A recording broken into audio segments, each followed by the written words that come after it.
Hello friends, tally accounting पर आज हमारा तीसरा सेशन है और इस सेशन में हम बात करने वाले हैं टैली के एजुकेशनल मोड के बारे में। टैली का एजुकेशनल मोड समझना बहुत ज़रूरी है हमारे लिए। अभी आपको पता होगा कि कुछ सॉफ्टवेयर ऐसे होते हैं जिन्हें यूज़ करने के लिए हमें उनका ओरिजिनल लाइसेंस परचेज करना पड़ता है और जब वो लाइसेंस या की डाल के हम रजिस्ट्रेशन कर लेते हैं तो हमारा सॉफ्टवेयर रजिस्टर्ड वर्जन कहलाता है। इसी तरीके से कुछ सॉफ्टवेयर ऐसे आते हैं जिनको हम बोलते हैं ट्रायल वर्जन या ट्रायल वेयर।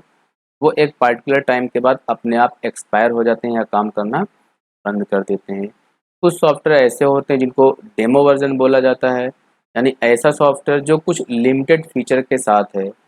वो एक्सपायर तो नहीं होगा, लेकिन कुछ फीचर्स लिमिटेड रहेंगे जो ओरिजिनल वर्जन में मिलेंगे, रजिस्टर्ड वर्जन में मिलेंगे, लेकिन डेमो वर्जन में आपको नहीं मिलेंगे।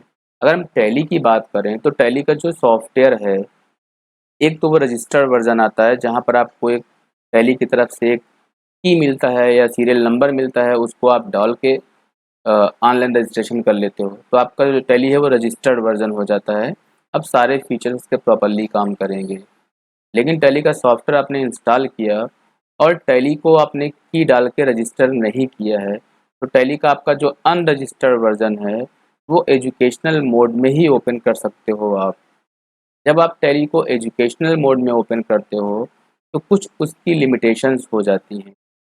टैली ने एजुकेशनल मोड इसलिए अलाउ किया है ताकि लोग टैली सॉफ्टवेयर को यूज़ कर सकें, उसको लर्न कर सकें और ये जान सकें कि टैली सॉफ्टवेयर अकाउंटिंग के लिए कितना यूज़फुल है या कितना पावरफुल सॉफ्टवेयर है। तो सॉफ्टवेयर में कोई अंतर नहीं है, बेसिकली सॉफ्टवेयर तो वही होता है, लेकिन जब उसको हम सीरियल नंबर या की डाल के रजिस्टर कर लेते हैं तब वो हमारा हमारा फुल वर्जन के रूप में काम करता है।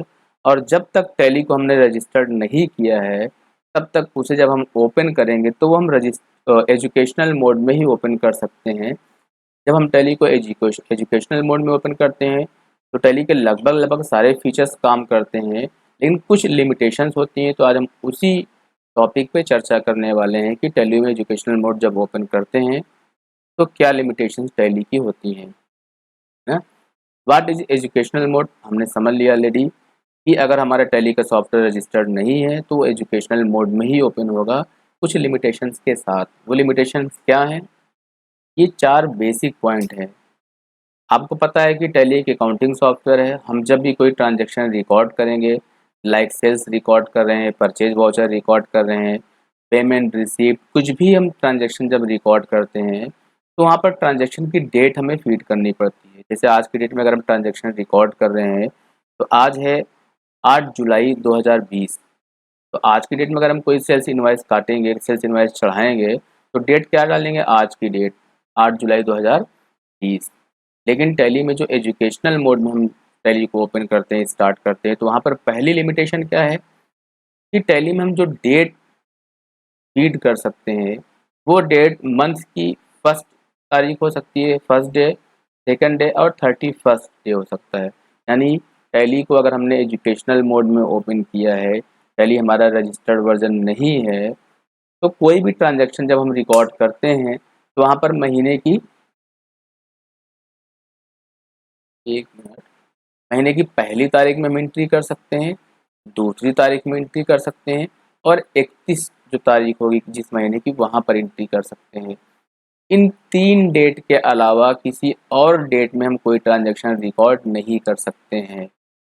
तो एजुकेशनल वर्जन अगर आपने अपने सिस्टम में इंस्टॉल किया है, आप यूज़ कर रहे हो, तो सारे फंक्शन आप सीख सकते हो, लेकिन उसको आप अपने बिज़नेस में यूज़ नहीं कर सकते हो। क्यों? क्योंकि बिज़नेस में जो भी लेन-देन आप करोगे, उसे आपको उसी डेट में चढ़ाना होगा जिस डेट में आप लेन-देन कर रहे हो। ऐसा तो आप प्रैक्टिकली कर नहीं सकते हो कि अपने बिज़नेस के सारे ट्रांज़ैक्शन को आप 1 तारीख, 2 तारीख और 31 तारीख में रिकॉर्ड करो। जो आपने 5 तारीख को परचेज़ किया वो 5 में चढ़ाओगे, जो आपने 12 तारीख को सेल किया उसको आप 12 में चढ़ाओगे। ये पहली इसकी लिमिटेशन हो गई कि डेट अलाउ नहीं करता है। इसको मैं प्रैक्टिकली आपको दिखाता हूँ। सबसे पहले मैं आप ओपन करता हूँ टैली का अनरजिस्टर्ड वर्जन।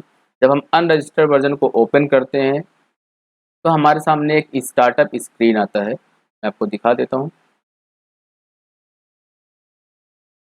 देखिए, ये जो हमारे स्टार्टअप स्क्रीन है, ये आने का मतलब ही हो गया कि हमारा टैली रजिस्टर नहीं है। अगर टैली हमारा रजिस्टर्ड होता तब ये स्टार्टअप स्क्रीन नहीं आना है। ठीक है, ये स्क्रीन तभी आएगी जब हमारा टैली रजिस्टर्ड नहीं है तब। तो यहाँ पर हमारे पास बहुत सारे ऑप्शंस हैं। हम टैली को एक्टिवेट कर सकते हैं। एग्जिस्टिंग हमारा लाइसेंस है, किसी कारण से हमारा डी रजिस्टर हो गया है, डीएक्टिवेट हो गया, तो हम उसको फिर से रीएक्टिवेट कर सकते हैं। हम टैली से रेंटल लाइसेंस ले सकते हैं कुछ मंथ्स के लिए, या कोई एग्जिस्टिंग लाइसेंस हमारा उसको हम कॉन्फ़िगर कर सकते हैं। पहले से हमने ऑनलाइन सब्सक्रिप्शन लेकर रखा हुआ है, या हम किसी रजिस्टर्ड सर्वर से जुड़े हुए हैं तो वहाँ से हम रिमोट लॉगिन कर सकते हैं।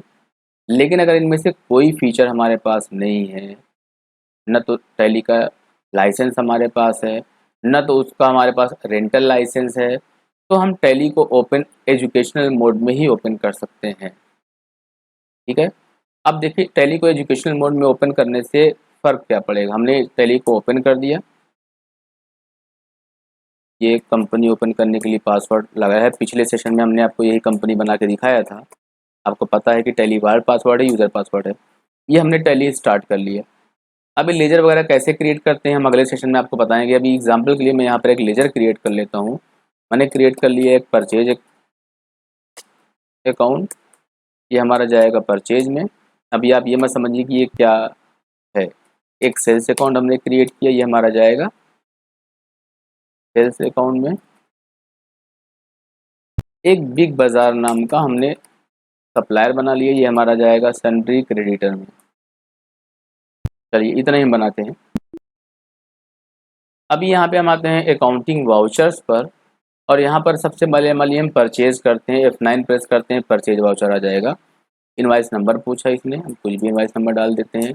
डेट हमने ठीक है 1 जुलाई रहने दिया।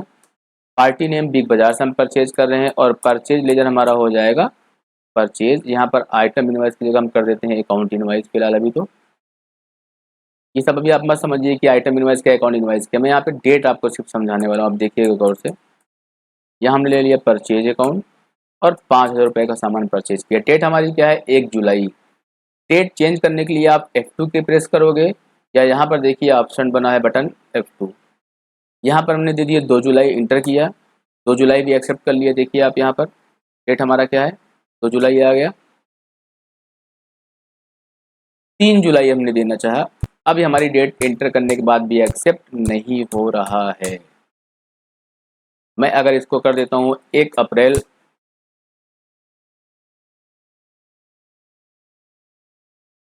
1 अप्रैल 2020, हमारी कंपनी की डेट क्या है भाई। ठीक है, मान लिए हम बिल्कुल 1 अप्रैल 2020 है। प्रॉब्लम नहीं होनी चाहिए भाई, क्या दिक्कत। हमने किया F2 1 4, date can not below the finance. ओहो, हमने बुक्स बिगनिंग फ्रॉम में जुलाई दिया था, कोई दिक्कत नहीं है। पिछला सेशन अगर आपको याद हो तो हमने बुक्स बिगनिंग फ्रॉम में बिजनेस अपना जुलाई से स्टार्ट दिखाया, तो जुलाई के पहले में हम कोई एंट्री नहीं कर सकते हैं। चलिए कोई दिक्कत नहीं है। हम डेट देते हैं 1 अगस्त, ये तो एक्सेप्ट कर लेगा। अब देखिए यहाँ पर 1 अगस्त की डेट यहाँ पर राइट साइड पे आपको दिख रही है। फिर हमने F2 किया, हम यहाँ पे देते हैं 2 अगस्त, ये भी एक्सेप्ट कर लेगा यहाँ पर देखिए। अब हम देते हैं 3 अगस्त, ये एक्सेप्ट नहीं करेगा। और अगर हम दे देते हैं 31 अगस्त, अब अगस्त 31 का महीना है तो ले लेगा। देखिए 31 भी इसने ले लिया। तो ये हमने देखा कि एजुकेशनल मोड में डेट हमारी 1, 2 और 31 यही एक्सेप्ट होगा, बाकी किसी डेट में हम कोई ट्रांजेक्शन रिकॉर्ड नहीं कर सकते हैं। ये हमारा अनरजिस्टर्ड वर्जन था, इसको हम बाहर आ जाते टैली से स्केप करते करते। अब देखिए टैली का रजिस्टर्ड वर्जन भी हमारे पास है, टैली 9 का।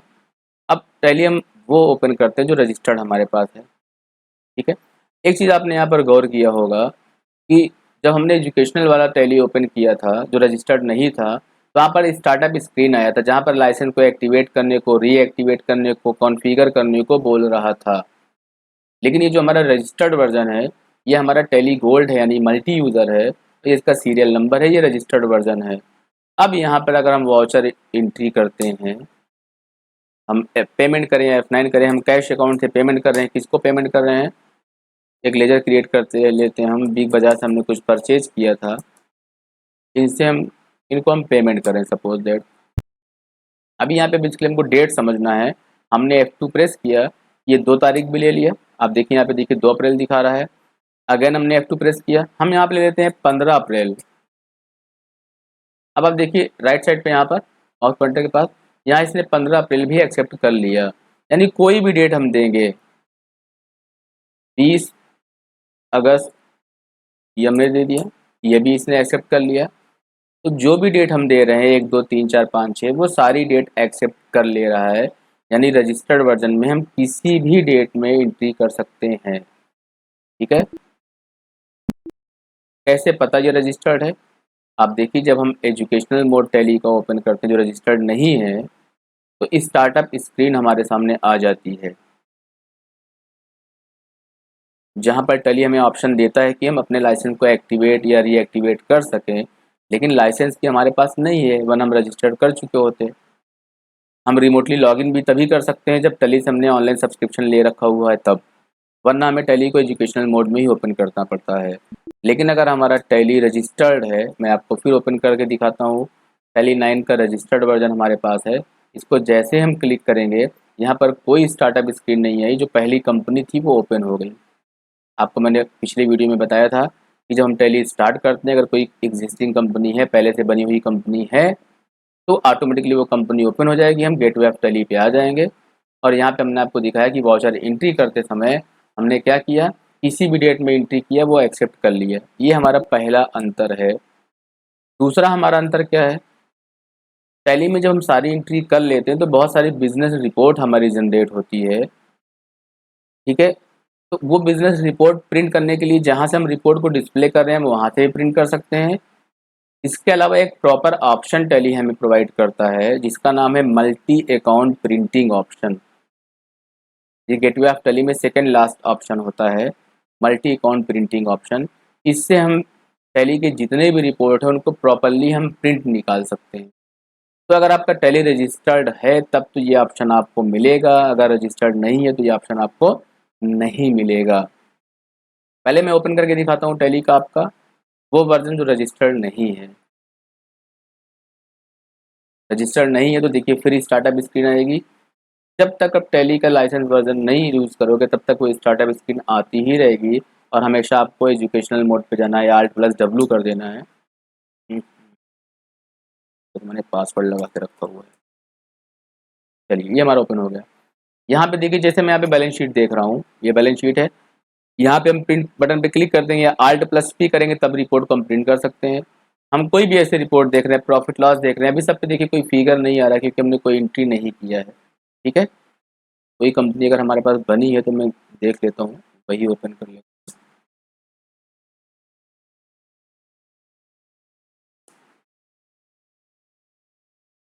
चलिए देखते हैं शायद कोई ट्रांजेक्शन मिल जाए यहाँ पर।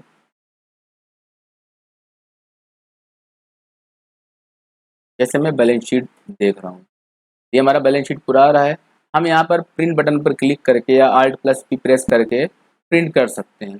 यानी जो चीज़ हमें ऑन स्क्रीन दिखाई पड़ रहा है, हम डिस्प्ले पर आते हैं और डेबुक पे आते हैं, ये हमारी सारे ट्रांजेक्शन्स हैं, इसको भी हम प्रिंट बटन पर क्लिक करके प्रिंट कर सकते हैं। लेकिन स्पेशल प्रिंट करने का जो ऑप्शन होता है इस जगह पर, जिसका नाम है मल्टी अकाउंट प्रिंटिंग, ये ऑप्शन हमें टैली के एजुकेशनल मोड में नहीं मिलता है। एक्चुअल में टैली का सॉफ्टवेयर ऐसा नहीं है कि सॉफ्टवेयर आपका रजिस्टर्ड होता है या एजुकेशनल मोड होता है, सॉफ्टवेयर वही होता है। लेकिन जब तक आपने टैली को रजिस्टर नहीं किया है तब तक आपका वो सॉफ्टवेयर एजुकेशनल मोड पे काम करता है। यहाँ पर नीचे देखिए दिखा रहा है, ठीक पिछली वीडियो मैंने आपको बताया था, यहाँ पर टैली का वर्जन दिखाता है, यहाँ पर उसका रिलीज दिखाता है, उसका अपडेट का कौन सा वर्जन है, और यहाँ पर आपको दिखाता है लाइसेंस का डिटेल या एजुकेशनल मोड। एजुकेशनल मोड का मतलब आपका टैली का ये वर्जन रजिस्टर नहीं है। अगर रजिस्टर नहीं है तो एजुकेशनल मोड में हमने कंपनी को ओपन किया है, टैली को ओपन किया है।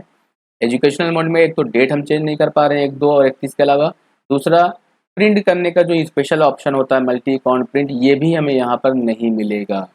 हम स्केप करते हैं, क्विट एंटर कर दें या वाई कर दें, हम बाहर आ जाएंगे टैली से।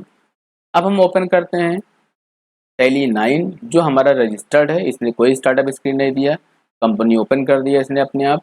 ठीक है, अब देखिए यहाँ पर ये जो ऑप्शन हमारा दिख रहा है ना लास्ट में, मल्टी अकाउंट प्रिंटिंग ऑप्शन दिख रहा है आपको यहाँ पर। ये ऑप्शन यहाँ पर अभी इसलिए नहीं आ रहा है क्योंकि हमारा प्रिंटर यहाँ पे इंस्टॉल नहीं है हमारे सिस्टम में। जैसे हमारा पीसी इंस्टॉल हो जाएगा ये ऑप्शन हमारा लाइव हो जाएगा, ये वर्क करना स्टार्ट कर देगा। अभी इसलिए डिसेबल्ड है। लेकिन जो हमारा दूसरा अभी मैंने टैली ओपन किया था जो रजिस्टर्ड नहीं था, तो ये ऑप्शन आपको दिखाई ही नहीं दे रहा था। ये मैंने आपको बताया दूसरा अंतर कि जो हमारा रजिस्टर्ड वर्जन है वहाँ पर क्या हो रहा है, हमारा ये multi account printing option available है जहाँ से हम रिपोर्ट को प्रॉपरली प्रिंट कर सकते हैं। कंपनी को शट करते हैं, नहीं बनी है, चलिए यही ओपन करते हैं, वही एंट्री करते हैं।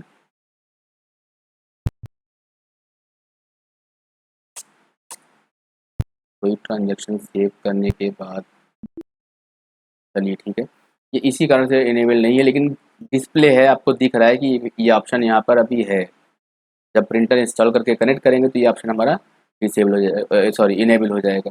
ये दूसरा अंतर मैंने आपको बताया कि रजिस्टर्ड वर्जन में हमको मल्टी अकाउंट प्रिंटिंग का ऑप्शन मिलता है। तीसरा जो हमारा अंतर है रजिस्टर्ड वर्जन और एजुकेशनल मोड में, वो क्या है, डेटा सिंक्रोनाइजेशन का। टैली अगर हमारा मल्टी यूज़र है तो मल्टी यूज़र का मतलब एक मेन पीसी पर हमारा मेन कंपनी है और उससे हमने बहुत सारे और सिस्टम कनेक्ट कर दिए हैं। जब बाकी लोग अपने सिस्टम से टैली को ओपन करते हैं, वो चूँकि सर्वर से कनेक्ट हैं, तो जो भी वो ट्रांजैक्शन या एंट्री कर रहे हैं वो सिंक्रोनाइज कर सकते हैं। उसी नाम से कंपनी सब पे बनी होगी, सर्वर पर भी बनी होगी और हमारे पीसी में भी बनी होगी, सेम नाम की कंपनी। हम अपनी कंपनी ओपन करके टैली में एंट्री कर रहे हैं, सर्वर हमारा ऑफ पड़ा हुआ है अभी, हम अपने सिस्टम पे एंट्री कर रहे हैं। लेकिन जैसे सर्वर हमारा ऑन होगा, मुझसे कनेक्ट होंगे, हम जब सिंक्रोनाइज कर देंगे तो जो भी एंट्री हमने की है अपने पीसी में, वो मेन सर्वर पे जो कंपनी है वहाँ पर डाटा हमारा क्या हो जाएगा, सिंक्रोनाइज हो जाएगा, अपडेट हो जाएगा। अगर हमारा टैली एजुकेशनल मोड में ओपन है तब हम डाटा को सिंक्रोनाइज नहीं कर सकते हैं। ये हमारा तीसरा लिमिटेशन हुआ टैली में एजुकेशनल मोड का। और लास्ट हमारा जो ऑप्शन है, नो ऑटोमेटिक बैंक रिकॉन्सिलेशन। अब बैंक रिकॉन्सिलेशन क्या है आप ये समझ लीजिए थोड़ा सा।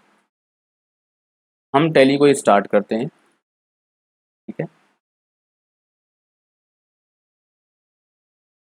एक्चुअल में होता क्या है, जैसे मान लीजिए हमारा अकाउंट है बैंक का, मैं आपको लाइव दिखा देता हूँ। पासवर्ड मैंने लगाया था, चलिए एक तो पहले मैं एक लेजर क्रिएट कर लेता हूँ। SBI अकाउंट जो हमारे स्टेट बैंक का अकाउंट है, ठीक है, ये हमारा बैंक अकाउंट के अंतर्गत बनेगा। यहाँ पे अकाउंट होल्डर नेम हो गया, अकाउंट नंबर वगैरह हो गया, IFSC कोड हो गया, ठीक है। ये सारी चीज़ें, चेकबुक यहाँ पे हमने मान लो दिया है, चेक नंबर कहाँ से लेके कहाँ तक है,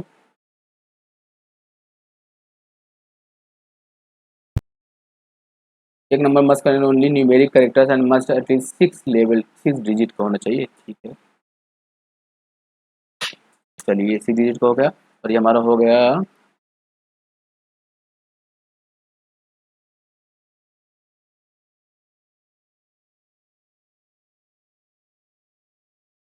स्टेट बैंक ऑफ इंडिया। ये हमने बैंक का एक लेजर क्रिएट किया, ये हमने, ठीक है। अब देखिए हम पेमेंट कर रहे हैं, क्या कर रहे हैं, हम पेमेंट कर रहे हैं बिग बाज़ार को, तो डेबिट हमारा हो जाएगा बिग बाज़ार, 10,000 का हमने पेमेंट किया और क्रेडिट कर दिया हमने SBI अकाउंट को। किसको, SBI अकाउंट को। यहाँ पर चेक नंबर वगैरह जो हमने दिया है वो हम दे सकते हैं, ठीक है। चेक नंबर हमारा ये पहला वाला हो गया, ठीक है। अब यहाँ पे एक चीज़ आप कहानी समझिए कि अभी जो हमने एंट्री किया, बिग बाज़ार को हमने 10,000 का पेमेंट किया, स्टेट बैंक का चेक काट के हमने उनको दिया, तो हमारे टैली पे तो हमारा जो बैंक अकाउंट है उसमें से 10,000 अभी कम हो जाएगा, तुरंत का तुरंत। लेकिन रियल में जो हमारा बैंक है, अगर हम बैंक की पासबुक जाके प्रिंट करें तो वहाँ पर अभी हमारा ये 10,000 लेस नहीं हुआ है। क्यों, क्योंकि अभी मैंने बंदे को चेक काट के जस्ट दिया है। अभी वो बैंक जाएगा, वो आज चेक लेके बैंक जाएगा या कल लेके जाएगा, जब चेक अपने अकाउंट में लगाएगा तो हो सकता है विड्रॉल होने में भी 1-2 दिन का समय लग जाए। लेकिन टैली में हमने जैसे एंट्री रिकॉर्ड किया, टैली के हिसाब से दिखाएगा कि हमारे स्टेट बैंक में इतना पैसा लेस हो गया, जो भी अमाउंट हमारे पास है उस पर 10 रुपये कम हो जाएगा। लेकिन रियल में हमारे बैंक में पैसा तब कटेगा जब वो बंदा चेक लगाएगा और चेक हमारा विड्रॉल होगा तब। इसी तरीके से अगर किसी ने हमको चेक दिया तो टैली में हम उस बंदे से रिसीप्ट दिखा लेते हैं। ठीक है, चलिए इसका उल्टी नीति समझते हैं। हम पैसा रिसीव कर रहे हैं, पेमेंट की जगह हम क्या कर रहे हैं, रिसीप्ट कर रहे हैं। और रिसीप्ट किससे कर रहे हैं, हमारे एक कस्टमर था, मान लीजिए मामू किराना, इसने हमको पेमेंट दिया, कस्टमर है तो सन्नी डेप्टर्स हो जाएगा। चलिए, इसने 5,000 रुपये का हमें भुगतान किया, और ये भुगतान किया कहाँ, इसने स्टेट बैंक में। इसने हमको एक चेक दिया था जो हमने स्टेट बैंक में लगा दिया। हमने 1 जुलाई में एंट्री चढ़ाया और 5,000 रुपये हमने क्या दिखा दिया, रिसीप्ट दिखा दिया। तो हमारी टैली में तो 5,000 रुपये अभी आ गया हमारे बैंक अकाउंट में, SBI अकाउंट में। लेकिन रियल में जब हम चेक लगाएंगे बैंक में, हो सकता है वो चेक बाउंस भी हो जाए, है ना, वो कैश में कन्वर्ट ना हो। तो होता क्या है कि हम टैली पे जिस दिन ट्रांजैक्शन रिकॉर्ड करते हैं, हमारे टैली का जो बैंक बुक है वो उसी दिन अफेक्टेड हो जाता है। लेकिन रियल में जब चेक हमारा बैंक में जाएगा तो बैंक का जो डेट होता है चेक को विड्रॉल करने का हमारे अकाउंट में, वो अलग हो जाता है। तो हम करते क्या हैं, जब भी हम बैंक की कोई एंट्री करते हैं, अब मैं आपको दिखाता हूँ। हम यहाँ पे डिस्प्ले चलते हैं, डिस्प्ले पर चलते हैं, हम चलते हैं अकाउंट बुक, यहाँ पर हम SBI का लेजर ओपन कर लेते हैं।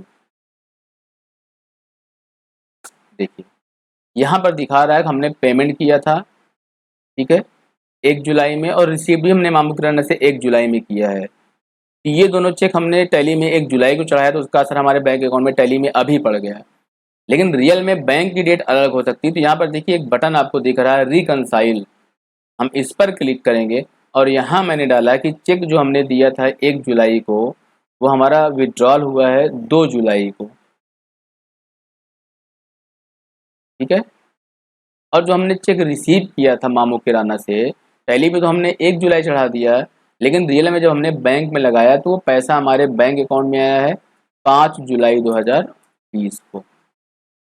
तो टैली में डेट अलग हम डालते हैं, जो करेंट डेट होती है जिस डेट में चढ़ाते हैं, लेकिन बैंक में उसका असर तब होता है बैंक की पासबुक में जब रियल में वो हमारा चेक कैश में कन्वर्ट हो जाता है तब। तो रिकन्सिलेशन का मतलब होता है कि हम अपने टैली में भी बैंक की वो डेट डाल देंगे। ये हमें मैनुअल करना पड़ता है अपनी बैंक की पासबुक प्रिंट कराने के बाद, जब हमें ये आइडिया लगता है कि रियल में हमारा वो चेक किस दिन कैश में कन्वर्ट हुआ। ठीक है, तो ये हम मैनुअल काम कर रहे हैं। लेकिन अगर हमारा टैली का रजिस्टर्ड वर्जन है और हमने अपना बैंक अकाउंट टैली में कॉन्फ़िगर किया हुआ है, तो ये बैंक रिकन्सिलेशन जो ऑप्शन है, ये ऑटोमेटिक रूप से अपने आप टैली मैनेज करता चला जाएगा। यानी हम जिस भी बैंक का चेक लगा रहे हैं, रिसीव कर रहे हैं, जब बैंक में वो हमारा चेक फाइनल हो जाएगा, कैश में कन्वर्ट हो जाएगा, टैली ऑटोमेटिकली उसको बैंक रिकन्सिलेशन ऑप्शन को अपडेट कर लेगा। ये 4 ऐसे फीचर हैं, या लिमिटेशन कह सकते हो आप, जो एजुकेशनल मोड का है। यानी अगर आप टैली को एजुकेशनल मोड में ओपन करते हो तो आप एंट्री को सिर्फ 1, 2 और 31 तारीख में कर सकते हो। Multi account printing option available नहीं होता है टैली के एजुकेशनल मोड में। डाटा को आप सिंक्रोनाइज नहीं कर सकते हो सर्वर और क्लाइंट के बीच में। और जो बैंक रिकन्सिलेशन मैंने बताया कि वो ऑटोमेटिक रूप से अपने आप हो जाएगा ऑनलाइन, वो फीचर भी वर्क नहीं करेगा।